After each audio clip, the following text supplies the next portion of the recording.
What if the reason you cannot let go is not because the thing is powerful, but because your mind has quietly convinced you that your peace depends on it? Most people think attachment is love, commitment, ambition, or emotional depth. But what if attachment is something else entirely?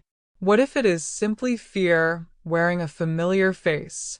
Fear of losing, fear of being abandoned, fear of becoming nobody without that person, that dream, that outcome. And because the fear feels so personal, so intimate, we mistake it for truth. We call it destiny. We call it meaning. We call it the one thing we cannot live without. But reality does not come to you preloaded with meaning. It is you who assigns meaning. It is you who gives something emotional weight. And once you do, your nervous system begins to organize around it as if survival itself were involved.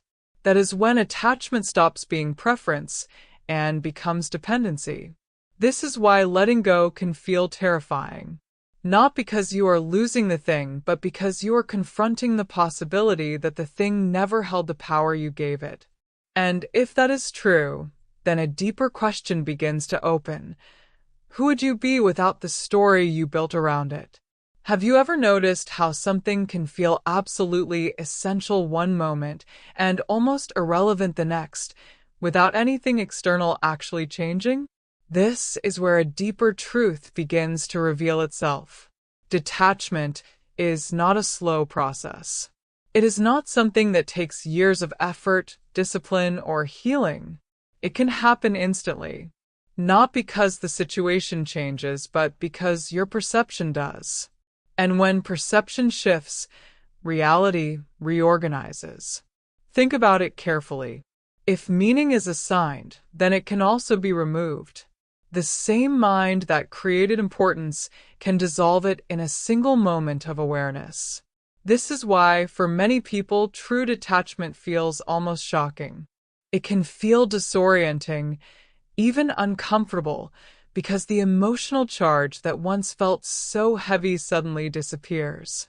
And in that absence, something unexpected emerges: space. Space where urgency used to live. Space where fear used to dominate. Space where your identity once depended on something outside of you. But here's the part most people are not prepared for. When the attachment drops, you are left face to face with yourself, without distraction, without the emotional noise. And that silence can feel unfamiliar. So the real question becomes, if you can let go this fast, what else in your life is only being held together by belief? If this is already shifting something inside you, take a moment to like the video and subscribe to the channel. It helps more people access this message and reinforces it within you. What if the thing you believe you're attached to isn't actually the thing you're afraid of losing? At first, this may sound confusing. You think you're attached to a person, a relationship, a goal, or a version of your future.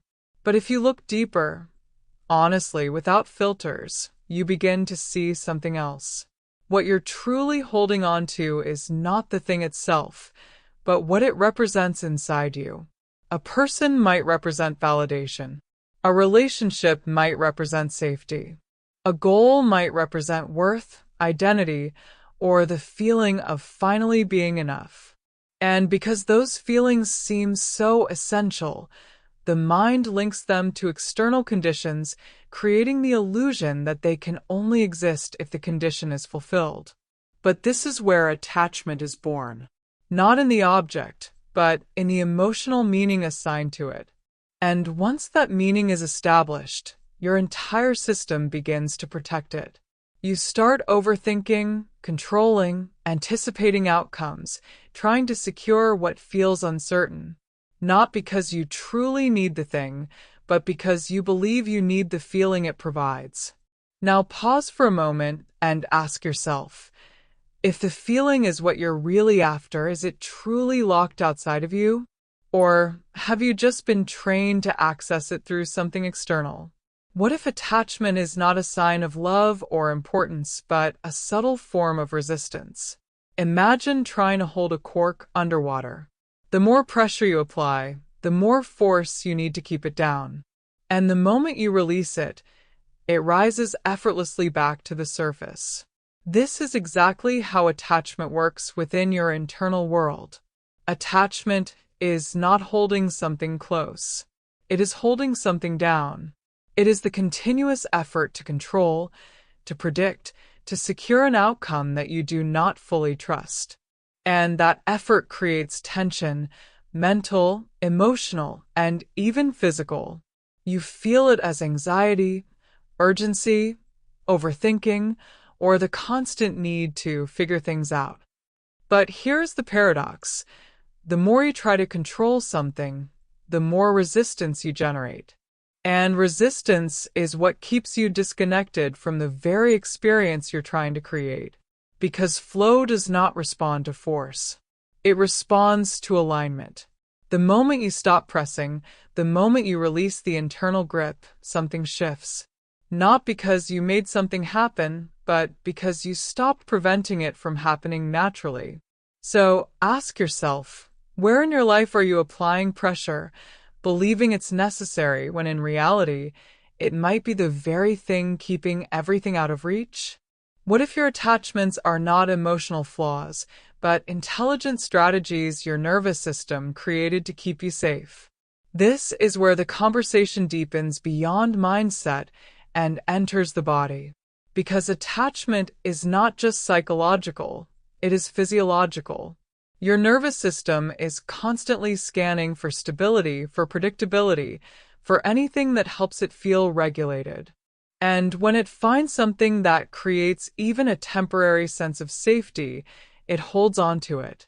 Not because it is true, but because it is familiar. That familiar feeling, whether it's validation, attention, control, or certainty, becomes a reference point. And your system begins to associate it with survival.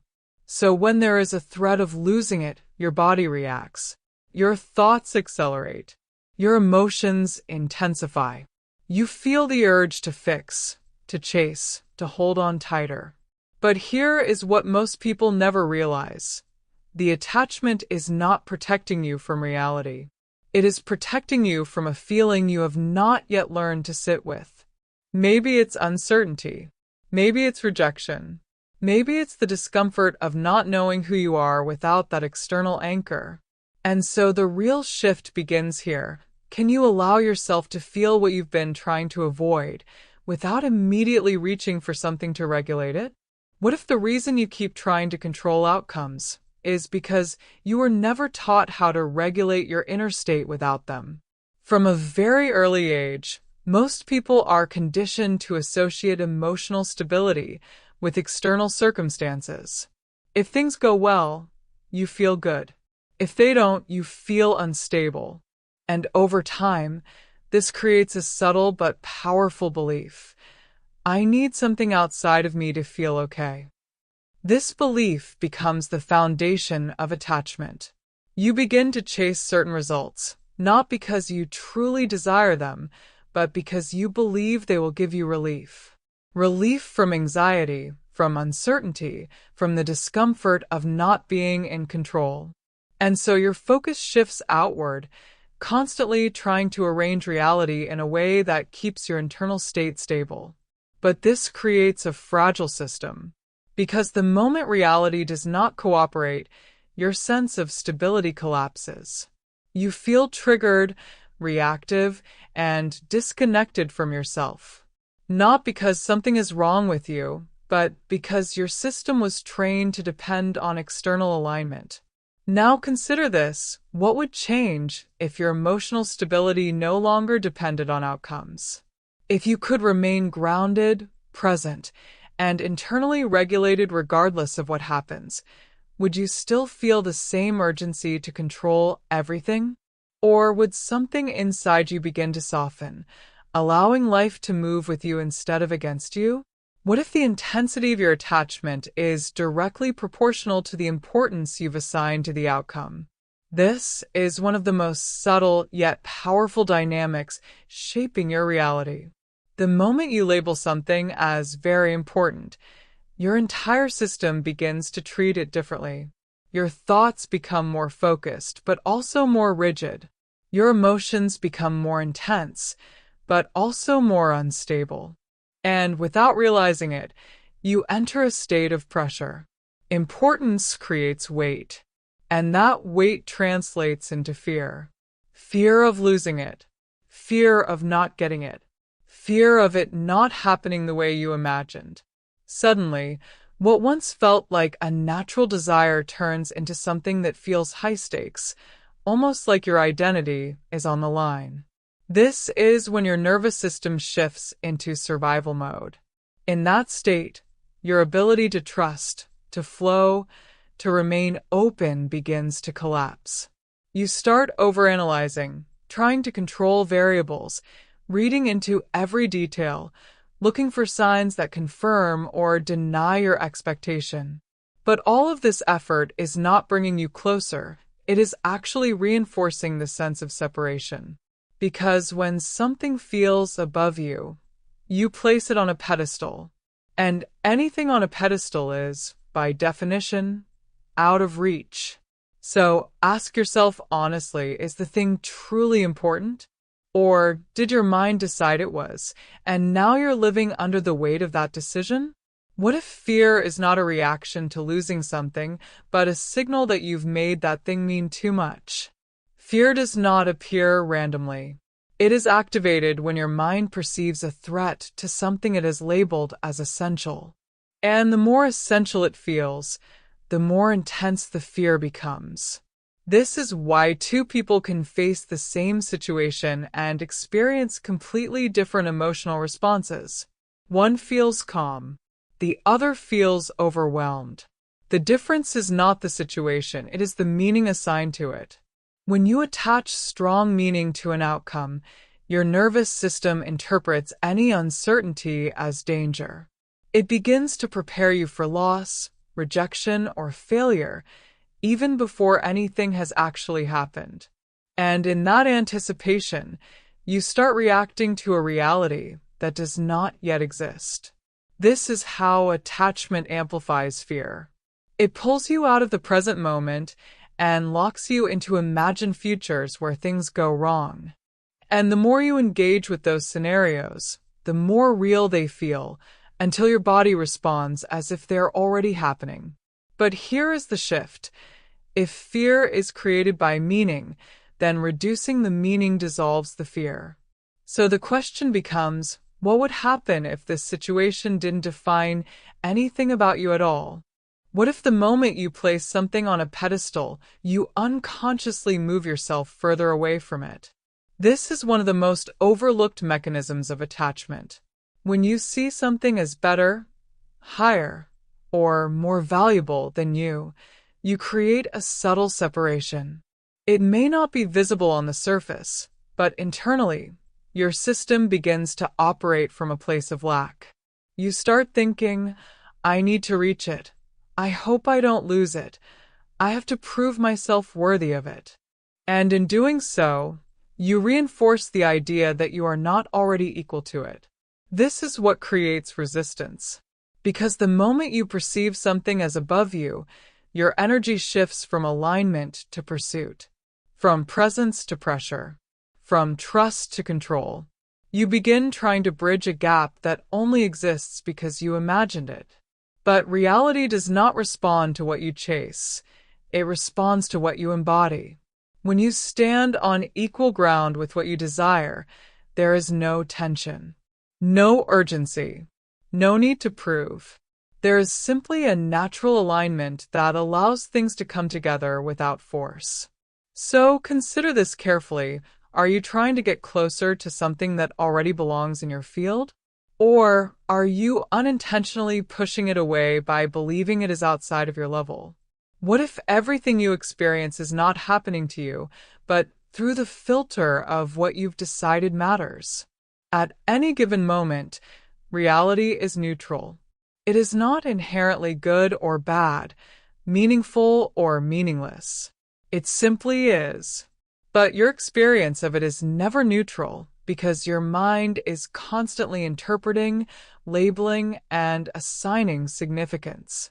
And that significance becomes your reality. Two people can live the same event, hear the same words, face the same outcome, and walk away with completely different emotional experiences. Not because reality changed, but because the meaning each person assigned to it was different. This is where your power quietly exists. Because if your experience is shaped by meaning, then your attachment is also shaped by meaning. You are not bound to what happens. You are bound to what you believe it means about you, your life, and your future.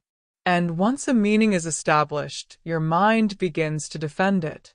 It looks for evidence to confirm it, builds narratives around it, and reinforces the emotional response connected to it.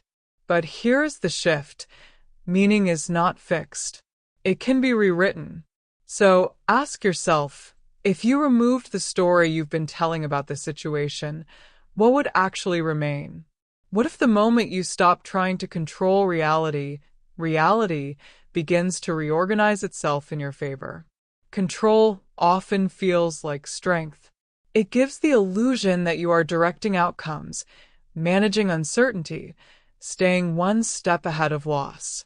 But beneath that effort, there is usually tension, subtle, constant, exhausting tension. The kind that comes from not trusting that things can unfold without your interference. And that tension is resistance. When you try to control every detail, every response, every possible outcome, you narrow your awareness. You become hyper-focused on what should happen, closing yourself off from what could happen. Possibilities shrink. Flow disappears. Everything starts to feel rigid. But life does not operate through rigidity. It operates through coherence. When your internal state is aligned, when you are present, grounded, and not dependent on a specific result, your perception opens. You begin to notice opportunities you would have ignored. You respond instead of react. You move with clarity instead of pressure. And from that state, things start to shift. Not because you force them, but because you stopped blocking them.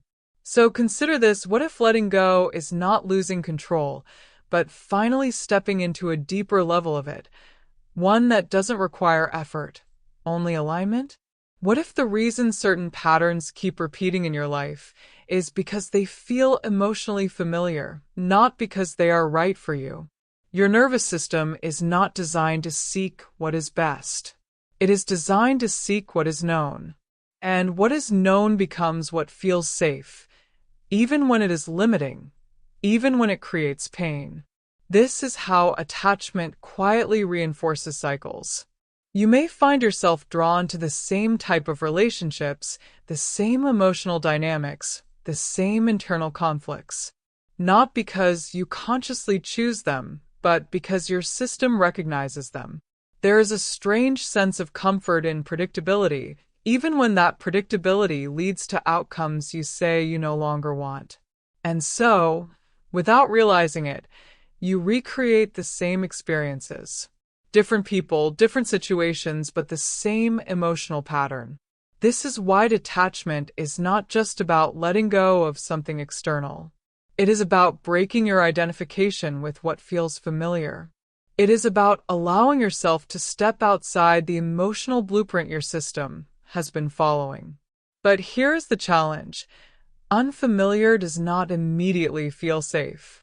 It can feel uncertain, even uncomfortable. So the real question becomes, are you willing to choose what is aligned with your growth, even when it does not feel familiar yet? What if the thing you believe you need is actually just a doorway to a feeling you've never fully allowed yourself to access? This is where the illusion begins to unravel.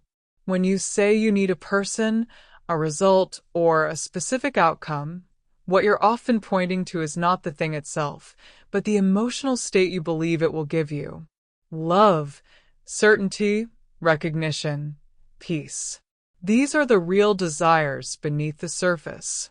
But instead of accessing them directly, the mind creates a condition, I will feel this when that happens.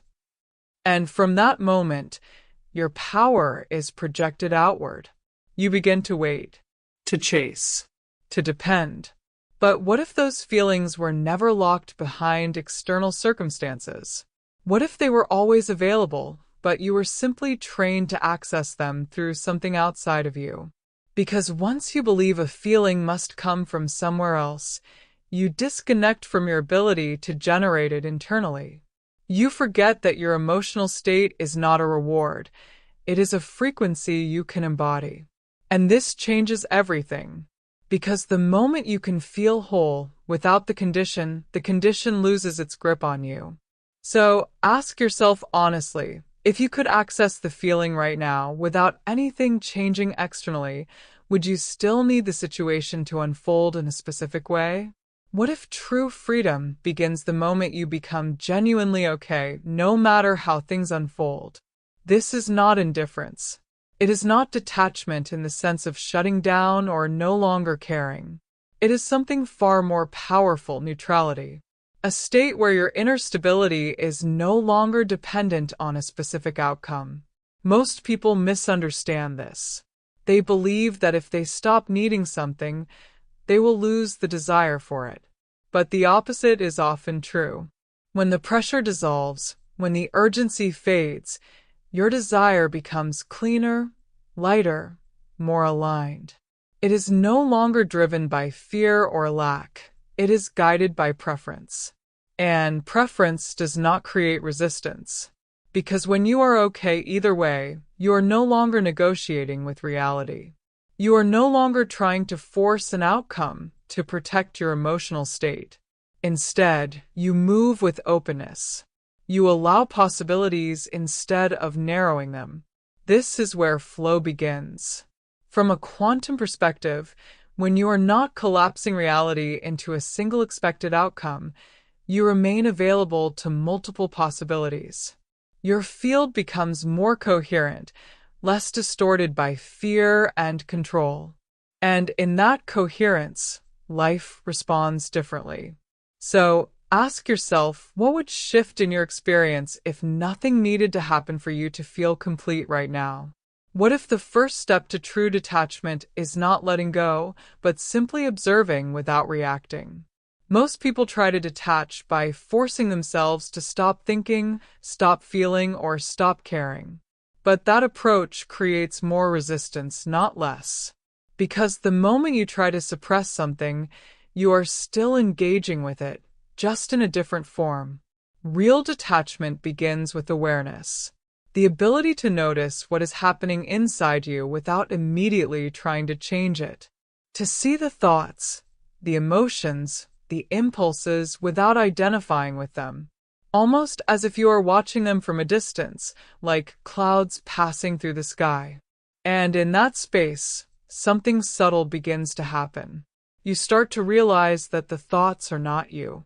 The emotions are not you. They are experiences moving through your system, not definitions of who you are.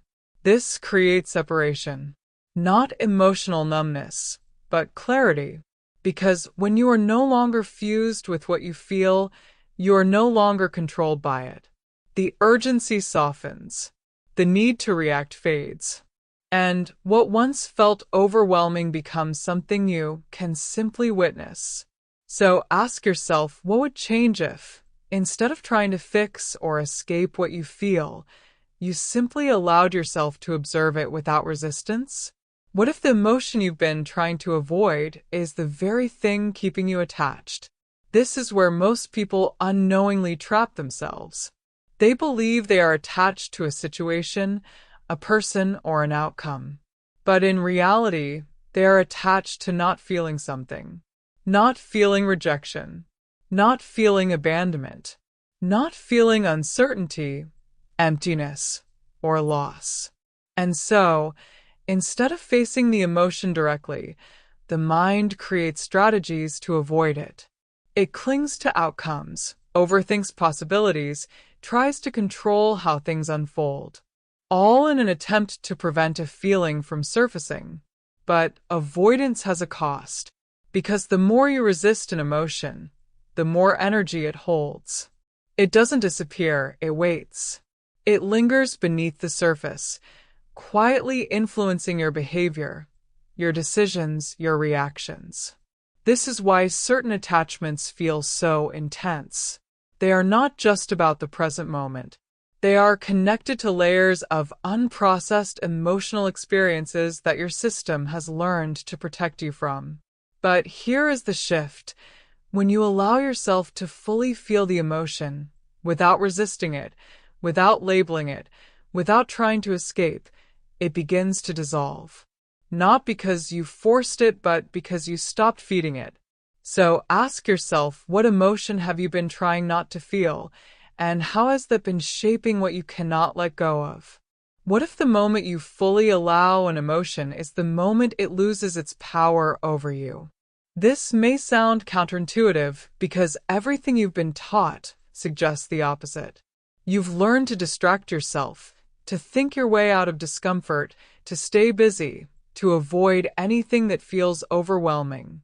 But avoidance does not dissolve emotion. It preserves it. Emotion needs to be felt to be released.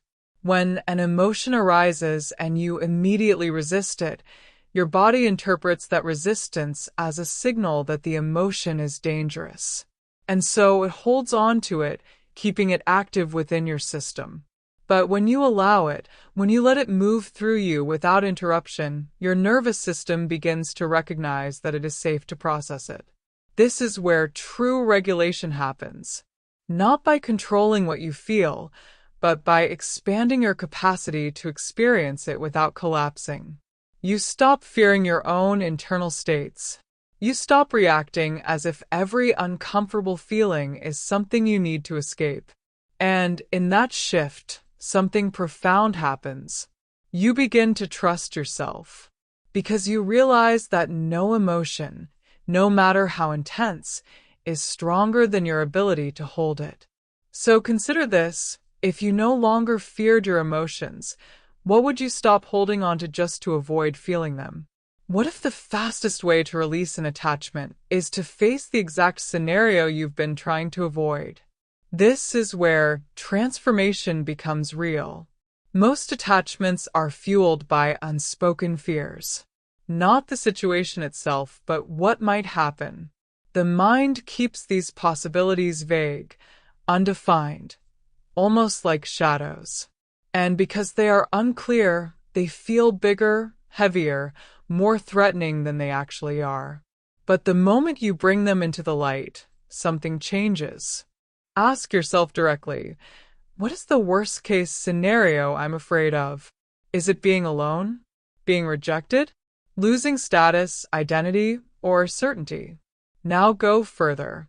Imagine it clearly.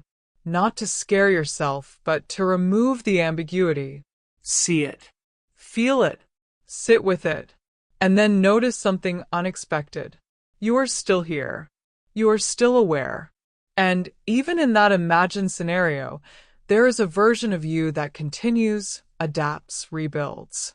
This breaks the illusion, because attachment thrives on the belief that you cannot handle what comes next. But when you face it, you realize that your fear was not about reality. It was about uncertainty. And once uncertainty loses its grip, so does the attachment. So ask yourself, what fear have you kept in the shadows, and what would happen if you finally looked at it directly? What if the real outcome of detachment is not losing connection, but finally trusting yourself? Most people fear detachment because they associate it with emptiness, distance, or emotional disconnection. They worry that if they let go, they will stop caring, stop loving, or lose the depth that gives their life meaning. But true detachment does not remove connection. It removes dependency. It shifts your relationship from needing something to complete you to choosing something from a place of wholeness. And that shift changes everything. Because when you no longer rely on external conditions to regulate how you feel, you stop fearing their absence. This is where self-trust begins to form. You begin to trust that you can handle uncertainty, that you can navigate change, that you can feel discomfort without being consumed by it. And as this trust grows, the need to control begins to dissolve naturally. You stop clinging, not because you are forcing yourself to let go, but because you no longer feel threatened. And from that state, your interactions become cleaner, more honest, more aligned. So consider this: if you truly trusted your ability to handle whatever comes, what would you no longer feel the need to hold on to so tightly? What if the life you've been trying to create is actually waiting for you on the other side of letting go? This is where everything begins to come together. For so long, you may have believed that holding on was the way forward, that persistence meant control, that staying attached meant you were committed, focused, determined. But what if, in subtle ways, that attachment has been narrowing your path instead of expanding it? Because when you are attached, your vision becomes fixed. You start to believe that there is only one way things can unfold. One person, one outcome, one version of success. And without realizing it, you close yourself off to possibilities that exist beyond what you can currently imagine. But when you let go, even slightly, something shifts. Your awareness expands. You begin to see opportunities that were always there, but were invisible to a mind focused on a single outcome. You respond differently. You move differently. And life begins to meet you in new ways. Not because reality changed, but because you did. This is the deeper principle of co-creation. Your internal alignment determines what you can perceive, receive, and sustain. So ask yourself, if you release the need for things to happen a certain way, what new possibilities might already be trying to reach you? What if everything you've been trying to force would arrive faster the moment you stopped needing it? This is where the paradox of manifestation becomes undeniable. The more you need something, the more you signal that you do not have it. And that signal, subtle, constant, emotional, becomes the frequency you project into reality. Not your words, not your intentions, but your state of being. And reality responds to that state. When you are attached, your energy carries tension. It carries urgency, doubt, anticipation. Even if you try to stay positive, there is an underlying contraction, a sense that something is missing and must be fixed. And that contraction creates resistance. But when you release the need, something entirely different happens. Your system relaxes. Your focus softens. You move from lack to sufficiency. And in that state, your frequency changes. You are no longer trying to get. You are simply being. And from that place, what once felt distant begins to move toward you naturally. Not because you chased it, but because you matched it. This is not magic. It is coherence. So ask yourself honestly, are you trying to attract something from a state of fullness, or are you unconsciously pushing it away by needing it too much? What if the version of you who already has what you desire does not think, feel, or react the way you do right now? This is where identity becomes the central point of transformation. Most people try to change their reality by adjusting actions or controlling circumstances. But reality does not reorganize around effort. It reorganizes around identity, around who you believe you are at your core. And that identity is reflected in subtle ways. In how you respond to uncertainty, in how you interpret silence, in how you carry yourself when things don't go as planned. These microreactions reveal your internal state more than any affirmation ever could. Because the version of you who already embodies what you seek is not waiting, not chasing, not overanalyzing. That version moves with a different level of trust, a different relationship with time, outcomes, and self-worth. And here is the key: you do not become that version after things change. Things change after you become that version. This is the shift from external creation to internal alignment. So instead of asking, "How do I get this?" begin asking something deeper. Who would I be if this were already mine?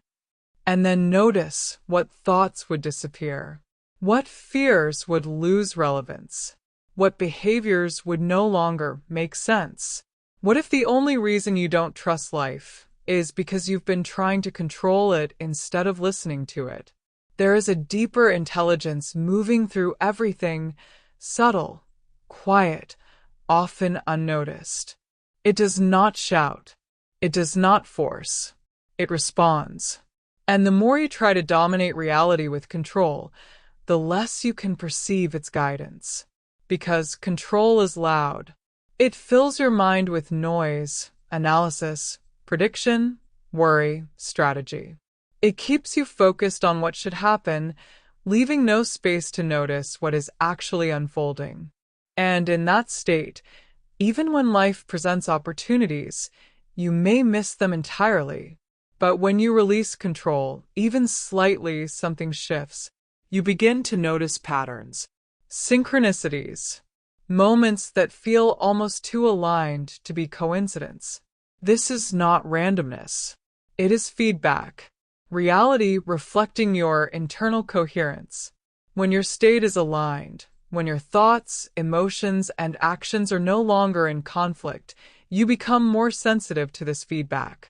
You start to feel when something is right, even before you can explain it.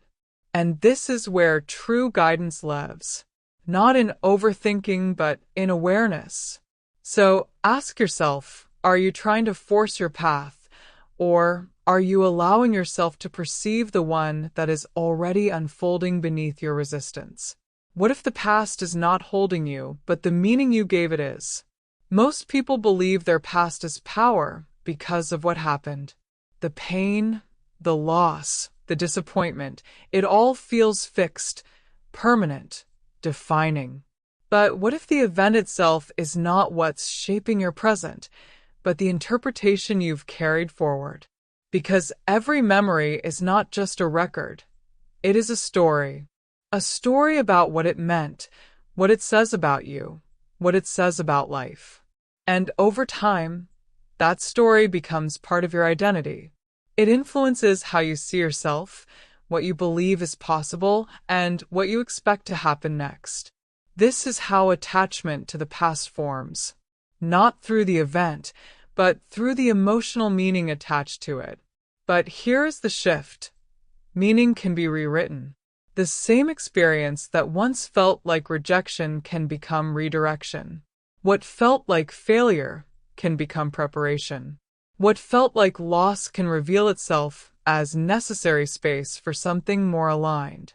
And when the meaning changes, the emotional charge dissolves. Because you are no longer reliving the same story. So ask yourself, what if the past does not define you at all, but simply reflects a version of you that has already evolved beyond it? What if the more you try to figure everything out, the further you move away from the clarity you're actually seeking? The mind has a habit of believing that certainty comes from analysis.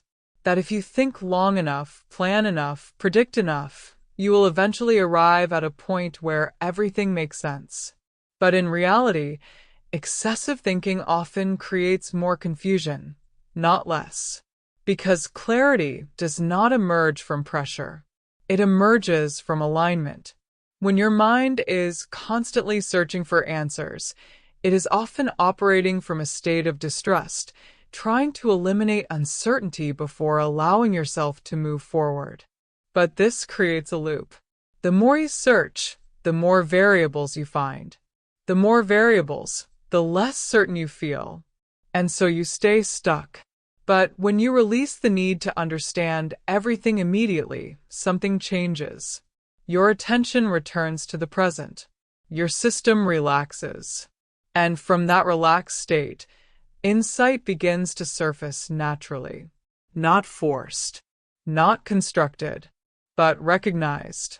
This is why many of your clearest realizations come when you're not trying so hard, when you step back, when you pause, when you allow space. So consider this. Are you trying to control clarity through effort, or are you allowing it to emerge through presence? What if letting go is not something you do once, but a state you learn to return to again and again?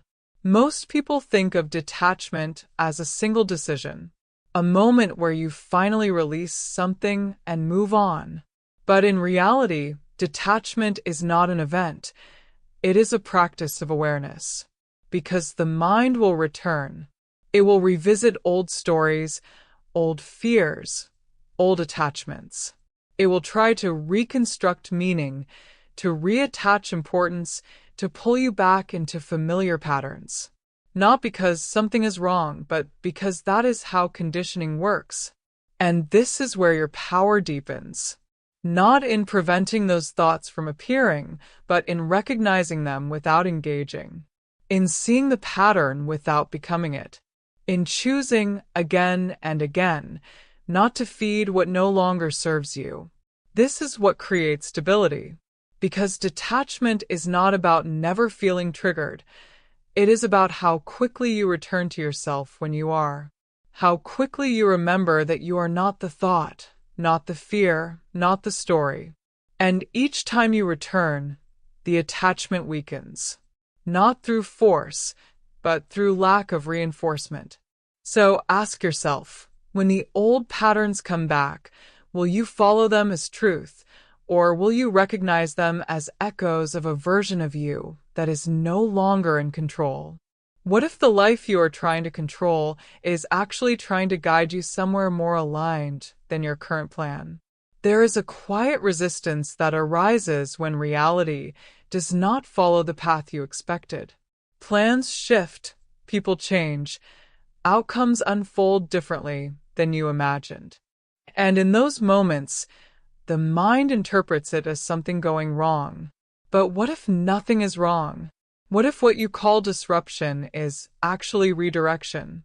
When you are attached to a specific outcome, you filter reality through that expectation. Anything that does not match it feels like failure, delay, or loss. But this perspective is limited. It only sees what was planned, not what is possible. And life does not operate within the limits of your current perspective. It responds to a broader intelligence, one that considers factors you may not yet be aware of, connections you haven't seen, opportunities you haven't imagined, paths that only become visible once you release the need for things to happen a certain way. This is where trust becomes essential. Not blind trust, but a grounded openness to the idea that there may be something unfolding beyond your immediate understanding. So ask yourself, are you resisting what is happening because it doesn't match your plan, or could it be leading you towards something your current plan could never have created? What if the discomfort you feel when detaching is not a sign that something is wrong, but a sign that your identity is shifting? This is one of the most misunderstood parts of transformation. When you begin to let go of attachments, of control, of familiar emotional patterns, you are not just changing your behavior. You are stepping out of an identity that has been shaping your reality for a long time. And that transition can feel unfamiliar, even destabilizing. Because identity is not just a concept. It is a set of patterns your nervous system recognizes as you. So when those patterns begin to dissolve, your system may interpret it as uncertainty. You may feel a subtle loss of orientation, like you don't fully know who you are in that moment. The thoughts that once felt automatic begin to lose their grip. The reactions that once defined you no longer feel as strong. And in that space, there is a kind of silence, a gap between who you were and who you are becoming. But this gap is not emptiness, it is potential. It is the space where a new version of you can emerge, one that is no longer driven by fear, attachment, or external validation. So ask yourself, Are you interpreting this discomfort as something to avoid, or as evidence that you are finally stepping beyond the limits of your old identity? What if the moment detachment feels scary is actually the moment you are waking up from an illusion you once believed was real? This is the threshold very few people cross consciously, because as long as you are attached, everything feels familiar. Even the struggle, even the overthinking, even the emotional highs and lows. There is a strange comfort in knowing how to navigate a reality that feels predictable, even if it is not fulfilling. But when detachment happens, especially quickly, it disrupts that familiarity. The emotional intensity drops. The urgency fades. The thing that once felt central to your life suddenly loses its weight. And in that moment, your mind may try to pull you back, asking, "Why don't I feel the same anymore?" Or, "Shouldn't this matter more?" It can feel like something is missing. But what's actually missing is the illusion. The illusion that your identity was tied to that outcome. The illusion that your emotional state depended on that person, that situation, that version of reality. And when that illusion dissolves, you are left with something raw and real. Awareness. And awareness does not cling. So ask yourself, if what you're losing is not the thing itself, but the illusion around it, is it really a loss? Or is it a return to something more true? What if the transformation you've been seeking was never about changing your external reality, but about aligning with who you truly are beneath all the attachments? At the deepest level, nothing you desire is separate from you. Not love, not peace, not fulfillment. These are not destinations you arrive at, they are states you uncover when you remove everything that is not aligned with them. And attachment is often the final layer, the subtle tension that keeps you looking outward instead of inward. But when that tension dissolves, something extraordinary happens. You stop searching. You stop chasing. You stop trying to become. And instead, you begin to recognize that the clarity you were seeking was always beneath the noise. That the stability you wanted was never dependent on circumstances. That the version of you you've been trying to reach was never somewhere in the future. It was simply hidden beneath layers of belief, fear, and meaning you no longer need. This is the shift. From becoming to remembering, from controlling to allowing, from seeking to embodying. And now, standing at this point of awareness, there is only one question left. If nothing outside of you needs to change for you to feel complete, who do you choose to be from this moment forward? If this message resonated with you, subscribe to the channel and like this video. Share it with someone who needs this shift in perspective. And remember, everything changes the moment you do.